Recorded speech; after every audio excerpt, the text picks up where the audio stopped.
ESPN Radio for Western Montana, KKVU HD3 Stevensville, and 102.9 FM on K275BS Missoula. It's 4 o'clock. Welcome to Montana's only statewide sports talk show.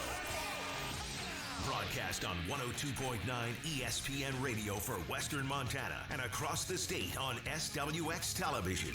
I like football! Now, the 2017 Radio Sports Broadcaster of the Year on the show with back-to-back Montana Broadcaster Association awards for sports coverage and award-winning sports journalism. Here is Ryan Tutel and Colter Nuanez.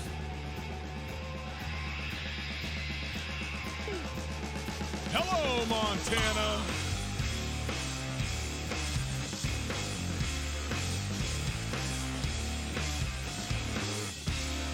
The NBA takes an interesting turn.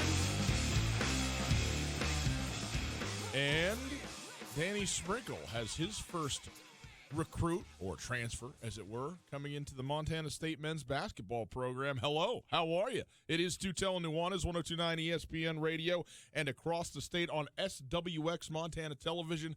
Outstanding to be with you on this Wednesday afternoon. Hope you are having a fantastic day. Thanks for spending some of it with us on your radios, on your TVs, on your devices, checking us out on the YouTube channel, and why wouldn't you? Why wouldn't you? We are broadcasting live from the Kurtz Polaris studios. Kurtz Polaris at 2904 West Broadway in Missoula, Highway 83 in Sealy, and online at kurtzpolaris.com. You can find us on the World Wide Web, 1029ESPN.com. There you can listen to the stream. It is available all the time. It is a very nice feature. The stream is there thanks to Opportunity Bank, your local bank, your opportunity. If you would like to pick up your phone and give us a little ring-a-ding, we'd be happy to have you. Okay, Marley called us yesterday. She was very sweet. She came in today and brought us a cookie. I mean, Colter, listen, if you're a fan of the show out there, if you listen, first of all, thanks. But second of all, learn something from Marley, okay? Bring things to us. Pizza for me and Tommy. What, I can't get a slice? Well, you like the cookies, too. I mean, I like the cookies, too. I just like the pizza better. I like all the things, and I mean, yeah, I want the pizza also. Anyway, just saying, you want to do something nice for somebody, we're sitting here. We're not gonna deny you the free gifts, particularly the food varieties. Anyway, thanks, Marley. Shout out. We are broadcasting. 329-1899. How about that? 329-1899. You can call us. You can talk to us. You can talk about sports. It's the way the thing works. All guests join us via the Rangish Brothers RV phone line. Let's take a look at what we got in the show. We're going to talk about my hair. And we're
to actually get myself trimmed up here.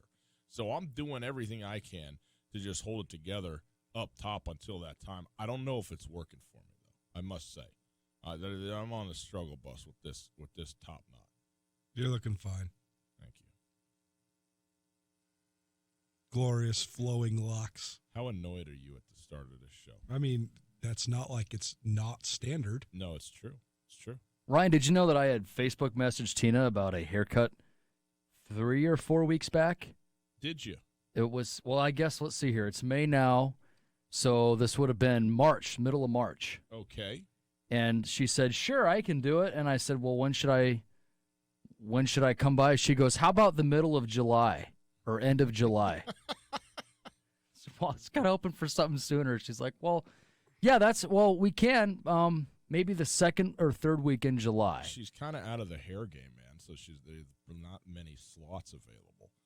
Yeah, well, it was a 4-month lead time, so I had to go elsewhere. But found that to be pretty funny. I'm just glad to know you were going to drop $100 on a haircut. Now, where do you even get that? Standard rates, man. She's very good at what she does. $100 men's haircut. Unless you're married, then it's only $80.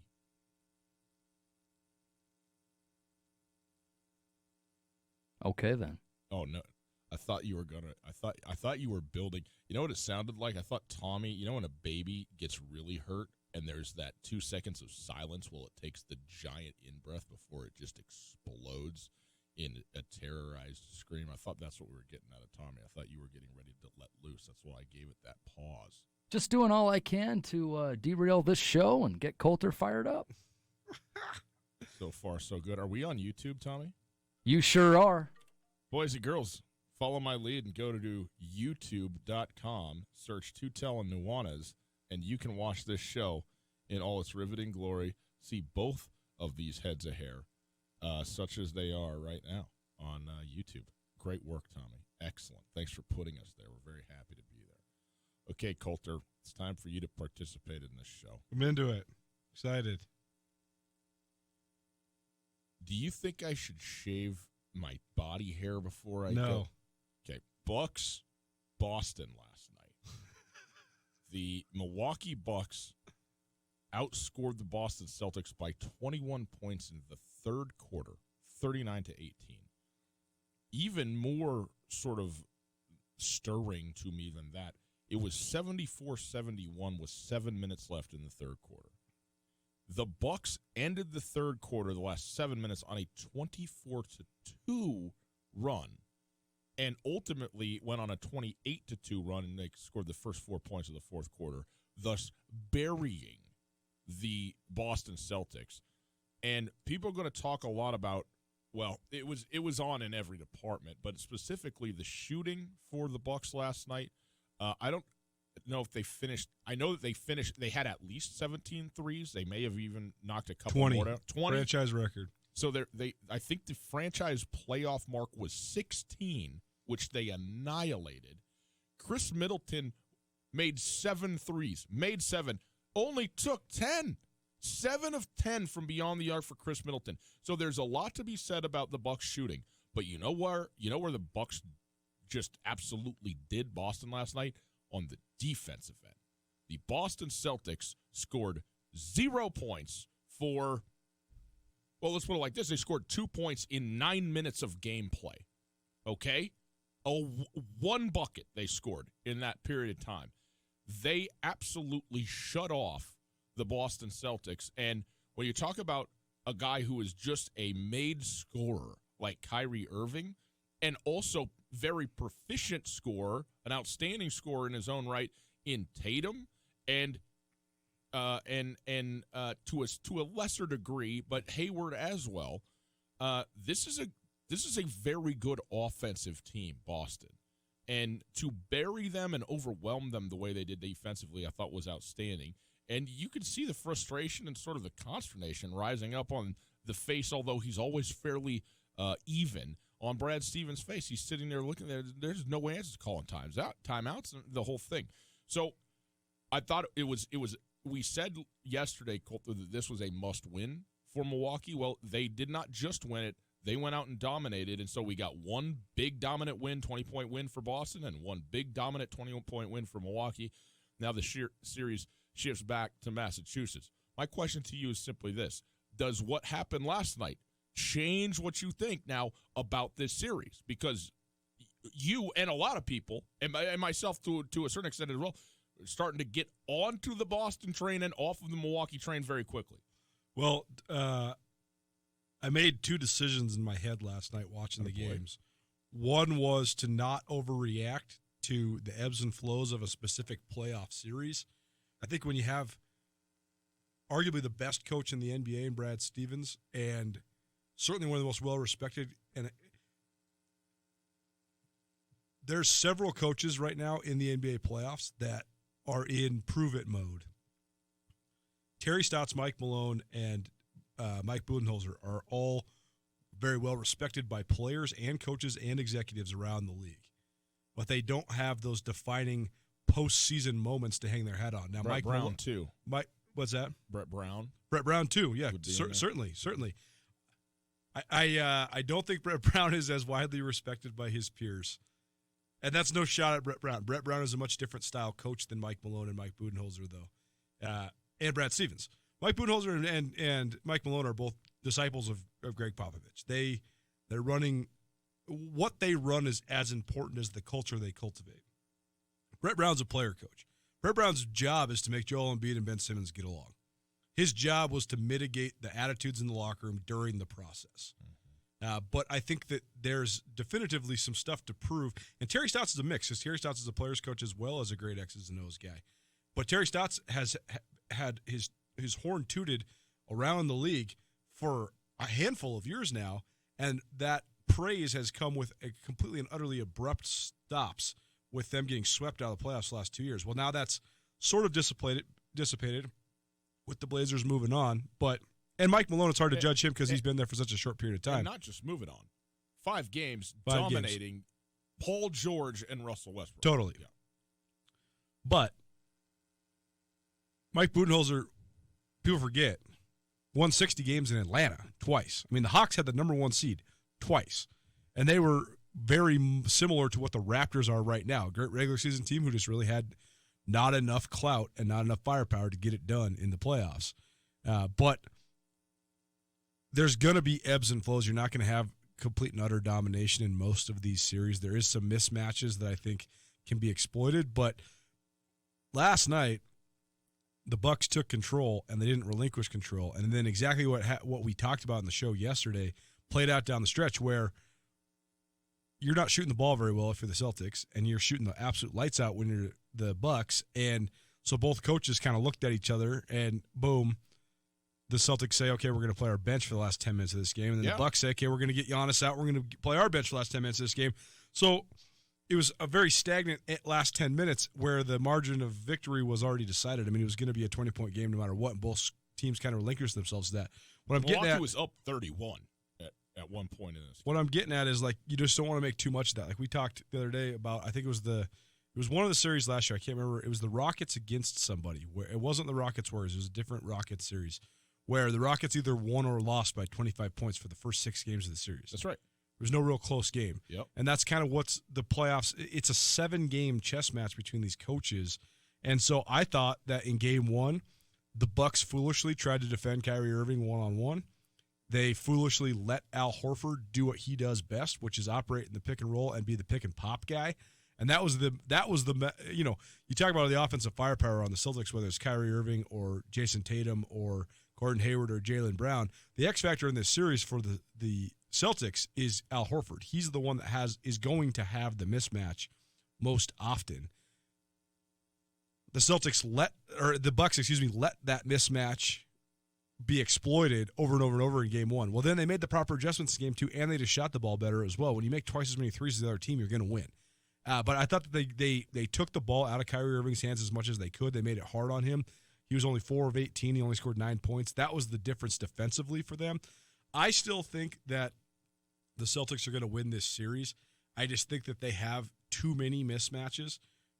It's all about, in the NBA playoffs, picking your poison. And when you have a guy that gets in foul trouble or gets hurt, and all of a sudden you have to go to the next matchup, the next matchup, the next matchup. Well, when you go to the next matchup, the next matchup, and the next matchup, and then all of a sudden you're the Bucks and you've thrown the entire kitchen sink at all four of those star players I just named, Tatum, Brown, Hayward, and Kyrie Irving. And then the number 5 guys, Al Horford. I mean, Al Horford's an all-NBA guy. He's an all-star. He's a multiple-time all-NBA player, one of the most underrated players in the entire NBA.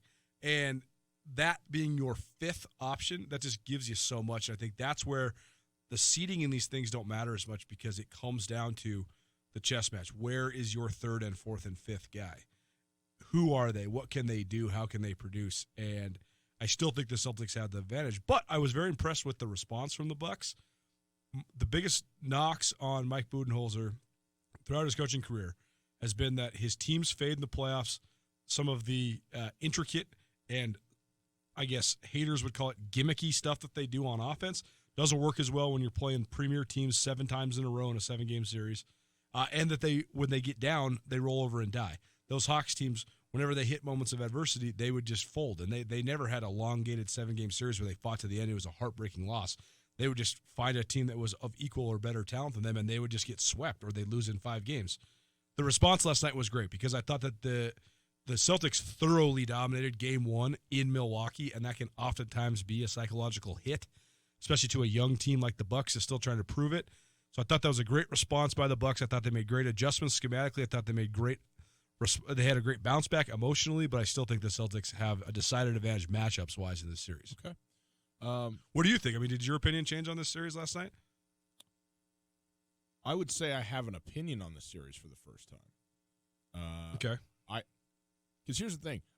I think Boston is probably the best team in the East, and does have an advantage in some of the respects that you said. But I think this is going to be a great series. Like, what I saw last night was a team that was ready to go. Hey, they made twice as many threes than did Boston. They also took almost twice as many threes. So their percent they shot nearly 43% from beyond the arc. So let's not kid ourselves. On 47 threes, you're going to win every single night you do that, and it's unlikely that they will be able to do that again. I mean, hit 23s, you're going to win. You hit 23s, you're going to win. Absolutely. But they shot a high volume of threes and made a great percentage. But it's not like the Boston Celtics had an abysmal shooting night. They were like 10 of 27 or something like that and shot high 30s as a team. So I think, let's put it like this. I thought that the win by Milwaukee was more significant than just they made a bunch more 3-pointers, even though that's what made it a rout. And so I was impressed with that. I was impressed that Milwaukee, obviously, one of the things that making a bunch of threes says to me is that there were not nerves at work. I mean, you can't get out there and be worried about it and be tight about it, especially down 0-1 at home, and go out and make 23s. It just doesn't happen. So I thought that was a good sign for Milwaukee. I think going back to Boston, I am expecting a split, and I think this is a minimum 6, if not 7. I anticipate a 7-game series here. The one thing I'll say is if it goes 7, it's in Milwaukee, and that is significant. I mean, the Bucks, both these home crowds are great, but Boston is, let's put it like this: Milwaukee hasn't been there before. And when you're talking about a fan base, that's actually sometimes a good thing, because the fans have been waiting for this for so long. And if they're in the 7th game with a chance to go to the Eastern Conference Finals, that's going to be a decided advantage. Now, it could be one of those things where all of a sudden in front of your own crowd, you are more tight or something along those lines. But I think Milwaukee has a 48% chance of winning this series. I mean, I really think this is close. Okay. Second game last night. Golden State beating Houston, although the win itself is almost sort of secondary to what happened. A bunch of minor to maybe even moderate injuries in this game. Steph Curry took a seat with like a dislocated middle finger. Fortunately for him, it's in his non-shooting hand, in his left hand, but he was out for a little while, came back, played well, but you could tell it wasn't all the way there. And obviously the thing that everybody's talking about today is James Harden and him getting poked in both eyes, which I didn't realize last night. I thought it was just one, but evidently he had blood in both of his eyes from that sort of. I mean, it happens all the time that a guy gets poked in basketball and gets poked in the eye. I don't know that I can recall a time where a guy got poked in both eyes at the same time, and I certainly don't recall a time where it like drew blood and maybe scratched a retina. I mean, that's like a significant eye injury. And let me just play doctor here. Eyes are important to basketball. Like, you need to have them to be able to play the game. And so I am legitimately, concerned here about the state of James Harden. He came back and he played pretty well, but you could almost tell that it was he's done what he does so many times and has such unbelievable muscle memory that he didn't need to see absolutely everything all the time in order to be somewhat effective. But I will say this, you're not beating Golden State, especially now down 2-0, without anything other than, perfection for the Houston Rockets, And so that injury, I think, is potentially very, very damaging. And I also think that the loss was a major one. I really think that Houston needed to get that game in order to put themselves in a position where they have a very strong chance, a good chance of moving on. I understand they haven't played a game in Houston. I understand you can talk about home court and, hold serve and all that kind of stuff. You got to beat the Golden State Warriors 4 out of 5 right now. I don't like your chances. I just don't like your chances, period, and it doesn't matter who you are. And I think Houston is in a world of hurt at this moment. Well, first of all, you scratch your cornea, you can get partial ruptures in your retina. I mean, I guess there's a feasible way to get a scratch on your retina, but that would be very difficult. There's been a lot of people that have gotten scratches on their cornea. They know what that feels like, gotten scratched in the eye. Getting scratched in the eye, getting truly poked in the eye, blunt force trauma to the eye is distinctly different. That's what I thought when I saw that hit by Draymond Green, was you could see his finger actually gouge James Harden's eye. This is coming from somebody that ruptured my retina in 3 different places, paralyzed 2 of my ocular muscles permanently playing basketball, and is the most debilitating injury I've ever suffered in my entire life, bar none. I still have no peripheral vision in my eye. Still, 11 years later, none in my right eye. And so you really hope that James Harden's okay just from a long-term perspective, because it can be absolutely devastating. And when that happens, I mean, it's scary. Obviously, I don't really know like how impacted James Harden's vision was yesterday, but when this happened to me, I saw black for 3 months.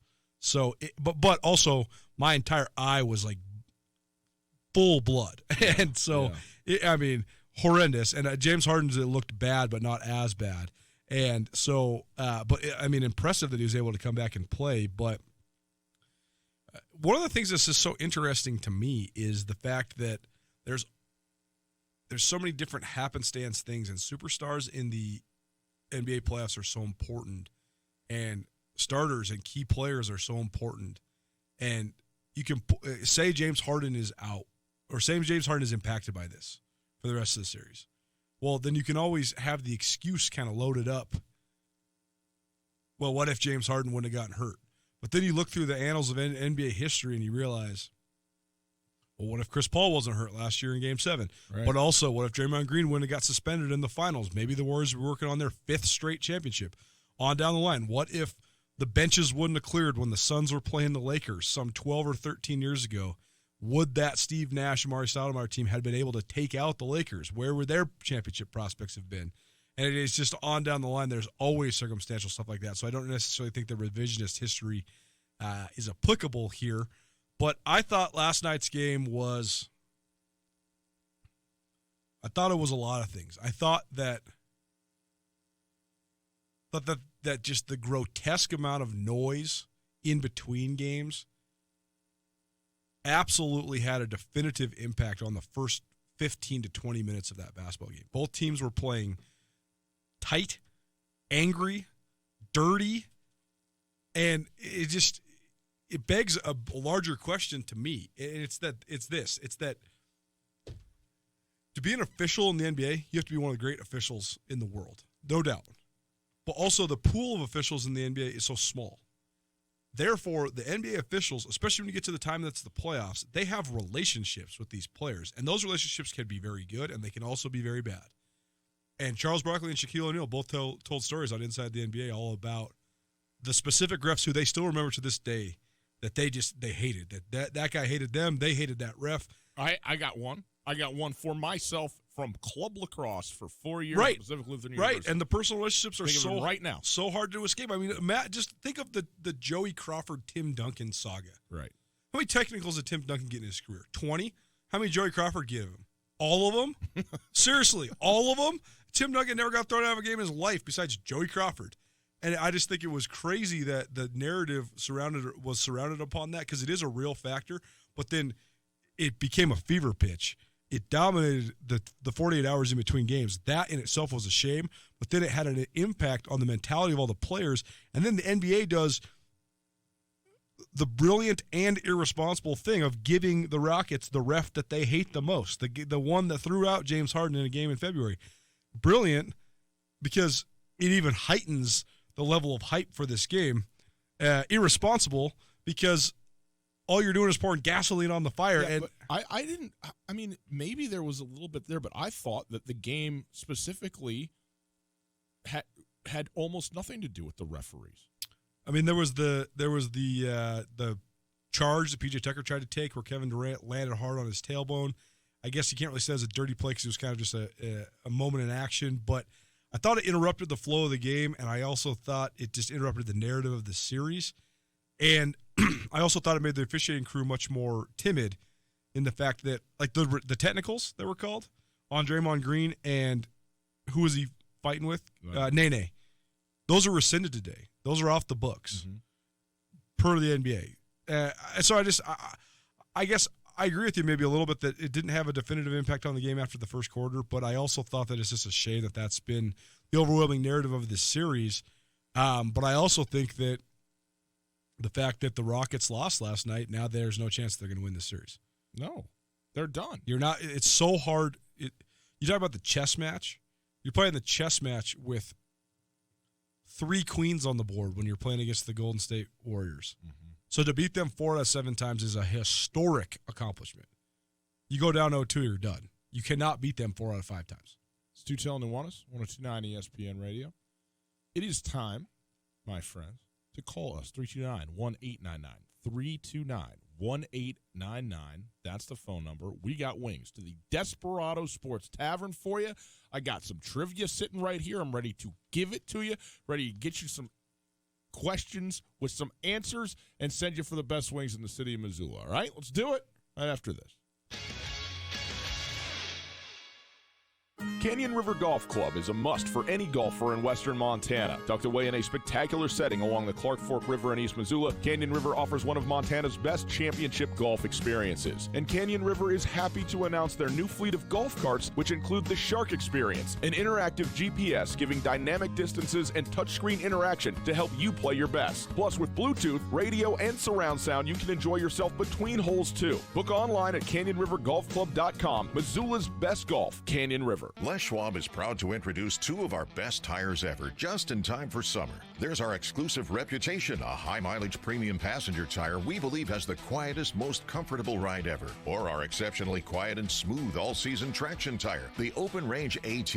Get $50 off alignment when you purchase a set of 4 Open Range AT or Reputation tires. Book an appointment today at leschwab.com. Les Schwab Tires. Doing the right thing matters. Cannot be combined with other offers. Limited time only. See details at leschwab.com. On Russell, across from the fairgrounds. This is Mike Nugent with Berkshire Hathaway Home Services. Berkshire Hathaway provides Western Montana with full-time real estate professionals for you whenever you need us. Our reputation as the state's most knowledgeable and available real estate group has helped build unmatched trust in the Garden City and statewide. If you have been thinking of making a real estate move in the short or long term, give me a call. No pressure, no expectations. Just professional opinions and service at whatever pace you are comfortable with. Give me, Mike Nugent, a call today, 531-1802. And remember, every question is good to ask. At Opportunity Bank of Montana, they've been helping people with home loans for over 95 years. They're still here for you today with local lending professionals, local servicing, and a full range of real estate loan options and programs. It's your home and they're your hometown lender. Contact an Opportunity Bank mortgage lender today or visit them at opportunitybank.com. Your local mortgage lender, your opportunity. Member FDIC, Equal Housing Some Lender. so-called sports bars, you spend so much time fighting to see the TV, you're better off just staying home. Others show the game, but a basket of stale rye chips is not exactly your idea of a good game grub. At the Desperado, you get front row seats to every single spring baseball and NASCAR event, plus all the spring NBA and NHL postseason action. And with juicy burgers, ice-cold brews, and the best wings in town, you'll leave the Desperado satisfied whether your team won or lost. The Desperado Sports Tavern, where the emphasis is sports, food, and good times. On South Russell, across from the Y. Welcome to today's lottery drawing. And today's winning numbers are not yours, not yours, and another number that's not yours. And the final number is not yours. When it comes to having money, don't rely on luck. Brew your own coffee at home instead of buying that latte. Brown bag it to work instead of ordering it. Go to feedthepig.org for more free ideas on how to save. Feedthepig.org. This message brought to you by the American Institute of Certified Public Accountants and the Ad Council. ESPN Missoula Sports Center. Good afternoon, Ryan Tutel, Colton Nuanez, 102.9 ESPN Sports Center. Danny Sprinkle wants to find players who can put the ball in the basket. The new Montana State head men's basketball coach landed a player who was fourth in the Western Athletic Conference last season in scoring. The MSU Athletic Department announced the transfer of Xavier Bishop, a 5'8 guard who spent the last 3 seasons at Missouri, Kansas City. Last season, the slashing combo guard averaged 15.4 points per game. Sprinkle says he expects Bishop, who has to sit out next season, to be one of the best guards in the Big Sky Conference. The Missoula Hellgate girls tennis team pulled out a 5-3 win over Missoula Sentinel to all but lock up its 5th straight Garden City title on Tuesday. The Sentinel Hellgate boys battled to a 4-4 draw, but because the Spartans beat the Knights earlier this season, they get city bragging rights as well. The Butte Miners American Legion baseball program has reclassified to play in the Class A South District rather than the Class AA for the 2019 season. A lack of success at the Montana-Alberta Legion top level, combined with a high school enrollment pool below Montana's other Class AA programs, caused the Miners to drop down a level.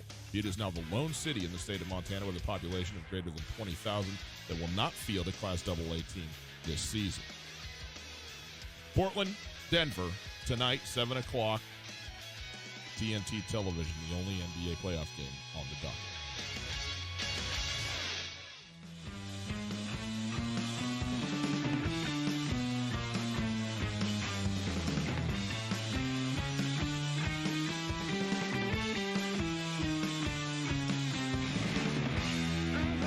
You ready for a Wing It Wednesday? Wings for the Desperado, 329-1899.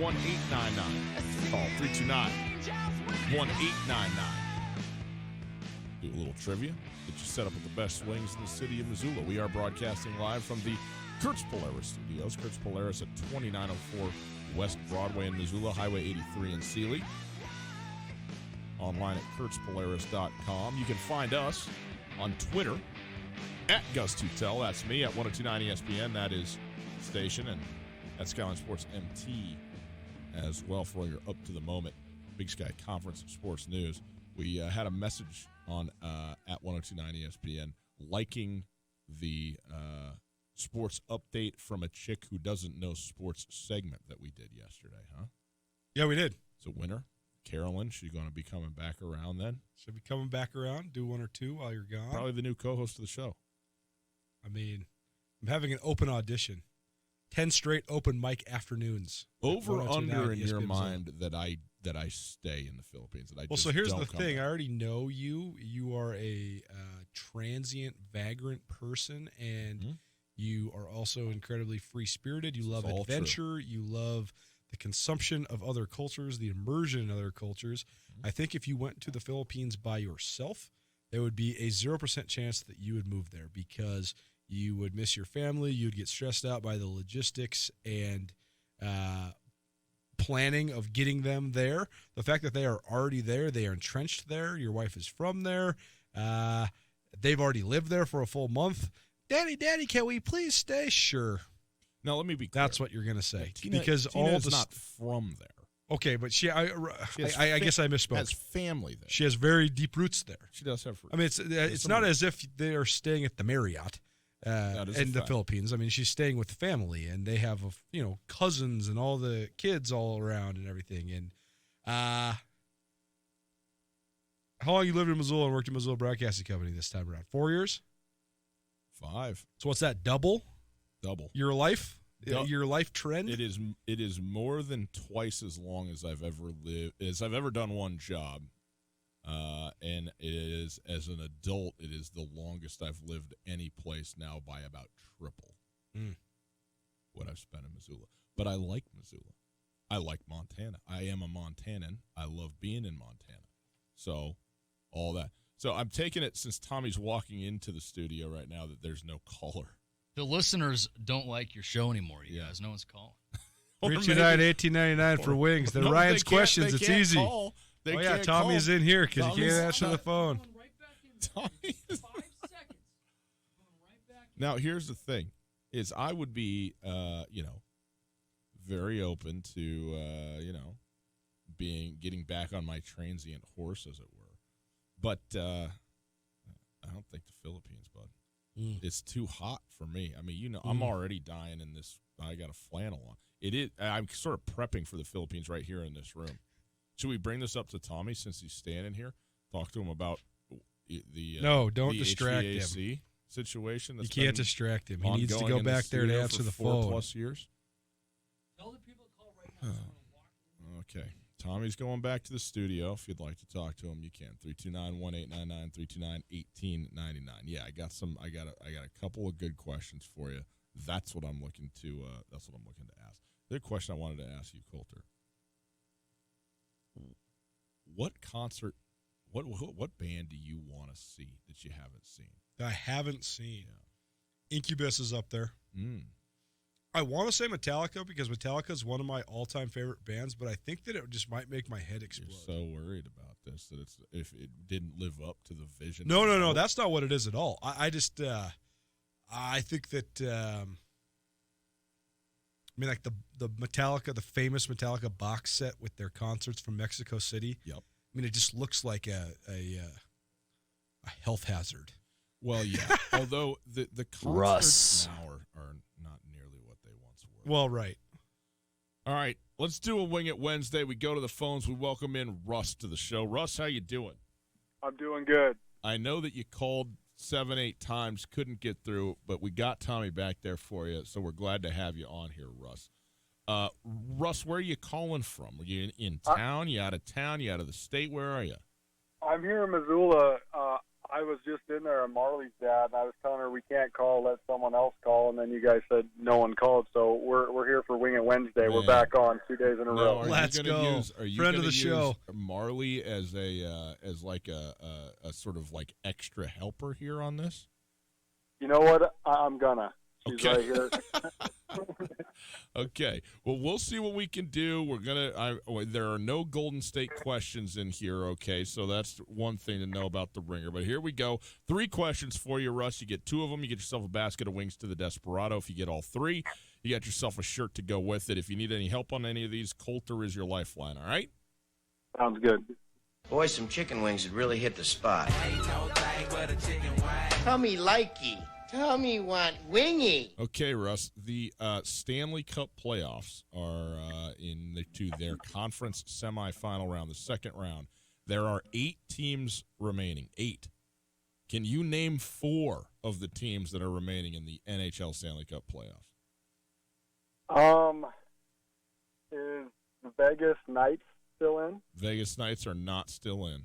Okay, that's not good. I want to say Ovechkin got beat out too, right? Yes, he did. The Washington Ovechkins are out, very sadly. I'm not much of a hockey guy. Let's go Lifeline right away. Okay. Well, you picked the other not much of a hockey guy, but Ryan and my roommate have both been making me watch a fair amount, actually. So I'm pretty confident that Columbus is still in because Columbus beat Tampa Bay, right? Columbus beat Tampa Bay, and they are still in the big upset. Yeah. Okay. Yeah. I know the Blues are still in. St. Louis Blues are still in. I believe they're playing the Dallas Stars. They are. Oh, look at you! You Robert got three. Chase has been telling me all about it. Get my day-to-day updates on the St. Louis sports. Stay tuned next week. We're going to make Robert Chase get on the mic and do some St. Louis sports. I believe that the Boston Bruins are still in. They beat the Maple Leafs last round. Tucker Sargent, thanks for that one. Are playing Columbus, and you're there. We watched the Avalanche versus the Sharks last night. Good memory. Okay, so then let's see if I can get the other ones. There's two more, right? There's two more teams. Okay, I can't even read my own handwriting. What else did I write down? Because I wrote down who I remembered. Okay, I said the Blues. I said the Bruins. I said Columbus. Said Denver. Said Dallas. Said San Jose. The Rangers? Rangers are not in it. Okay. It's the other New York team. The Islanders. The Islanders. I knew it was a New York something. Who are they playing?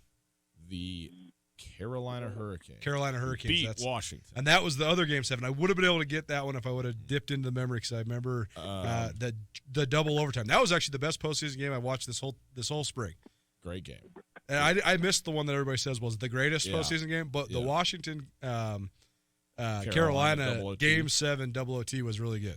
It was outstanding. Last night, even the though the wrong team won. The Avs Sharks finish last night was good too. Dude, that's like I always tell you, I love hockey. I just don't have the brain space to follow it, but I do like following it this time of year. Russ, you made a good decision to use your lifeline there. You got it. A question in the book. So here we go. We're moving into geography now, Russ. Okay. These are multiple choice questions now. Multiple choice questions. To the nearest 1,000 miles, how far is Montana from the Philippines? 4,000, 5,000, or 7,000 miles? Mara is saying 7,000, but I'm going to go with B. Here's one thing I know. When it comes to world geography, if you got a grade school around, you go with them. You go with them. Okay. All right, then C. We're going C, 7,000. Okay, it's 5,000. No, I'm just kidding with you. It's 7,000 miles. Yes, Bob. Good work, Marley. Nice, 7,000 miles. You got yourself a basket of wings to the Desperado. Very well done. Last question for you. The Philippines are a collection of islands. Okay. An archipelago, is that what they call that, right? How many islands to the nearest 100 make up the Philippines? Is it 2,800, 6,100, 7,600, or 8,900?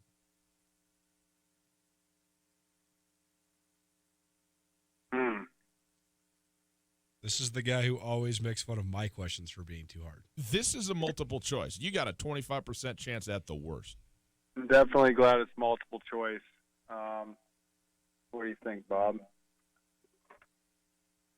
The grade schooler is going B. The grade schooler was good on the first one, not as much on this one. 7641 is the total number of islands making up the Philippines. And it is okay because you're still going to get all the wings in the order, all of them. Russ, excellent work. Give your information to Tommy. We'll get you set up with the Desperado wings. All right, my friend? Thank you, guys. Thanks, bud. Yep.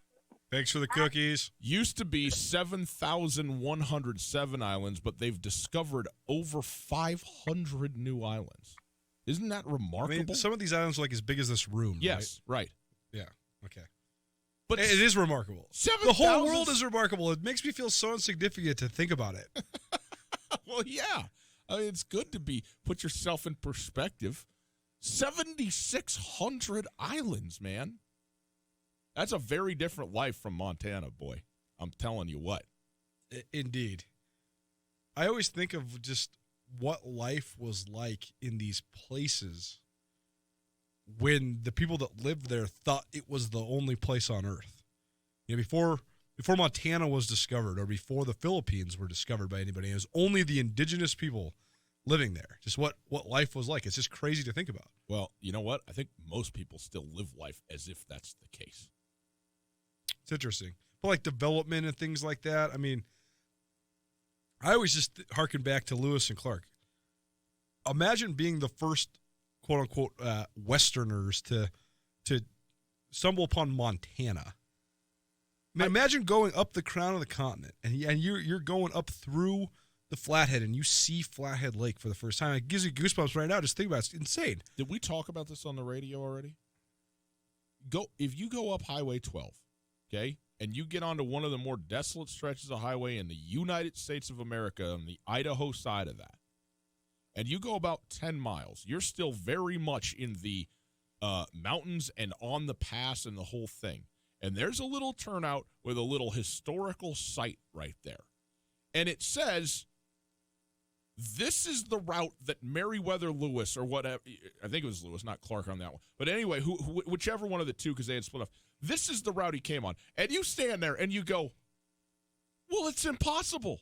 I couldn't even hike this right here, right now with my Sorels and all of my clothes. Like, it's the most severe down and severe back up. There is no way you're getting through there. How you get a wagon? I mean, it's impossible. And yet, and by the way, no props to Meriwether Lewis, because he did pick the hardest route that you could possibly find to actually cross and traverse. But he did it anyways. I'm sitting there going, it's a miracle. It's impossible that he did it. That they did it. I mean, the most underrated part of the whole story is that they rode up the Missouri River. The guy that's at the back of that is the greatest athlete of all time. He rode from St. Louis to Great Falls up the river. Yeah, Go try to row up the river on the Clark Forks. Tell me how tired you are. They went from St. Louis all the way through Montana against the current. Not only am I tired, I'm 100 miles downstream. This Mother's Day, treat the Montana mom in your life to the Montana Club's famous Mother's Day buffet. She'll be dazzled as she savors everything from slow-roasted prime rib and glazed ham to fresh berry crepes and lemon bars. If mom wants to sleep in, bring her in later for our artfully crafted Mother's Day dinner specials like brandy peppercorn filet and steak and Maine lobster tail. Mother's Day buffet 8 to 2, followed by Mother's Day dinner specials 3 to close. The Montana Club on Brooks and North Reserve, Missoula. No matter how far you may go, there's always one just down the road. Town Pump, ooh, pump it up, pump it up. Ready to stock up on some party drinks? Town Pump is your store. We've got 18 packs of Twisted Tea for only $18.99, and grab a few bottles of Apothic 750 milliliter wine for a low $9.99. Town Pump Food Stores, proud to be part of our community. Town Pump, right down the road, pump it up, oh yeah. Hey folks, the best season of the year is upon us. That's right, it's tax return season, and there's one place to have the most fun and make that refund check stretch further than anywhere else: Selway Armory. Selway Armory has the largest selection of firearms, ammo, and accessories of anywhere around, and they have the expertise to go with it. It's not everywhere that you can shop local and save money, but Selway Armory will meet or beat any box store price, and your money stays in Montana. It's tax return time, so get more bang for your buck at Selway Armory. Visit online at selwayarmory.com.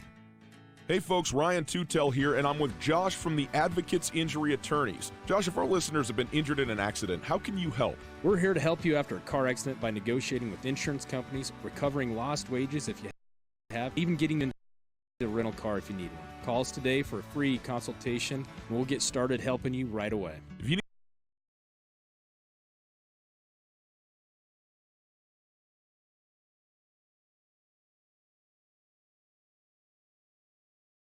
need help